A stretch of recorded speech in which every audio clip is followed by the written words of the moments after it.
So elastin is basically the way it interacts with water, the way it's the amino acids within it. So its amino acid structure, which is going to be different than collagen, is hydrophobic, and so it gives it some durability, which is why it can be so stretchy. And it actually interacts with the part of the extracellular matrix that's hydrophilic. So remember, hydrophobic is water fearing and hydrophilic is water loving.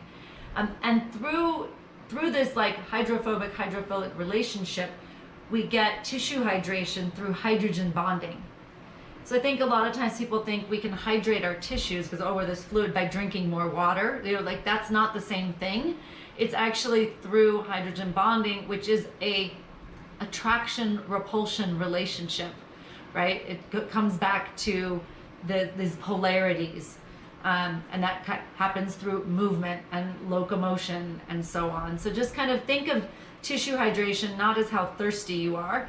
Think of tissue hydration as this balance of forces at a microscopic level, as tension compression at the microscopic level.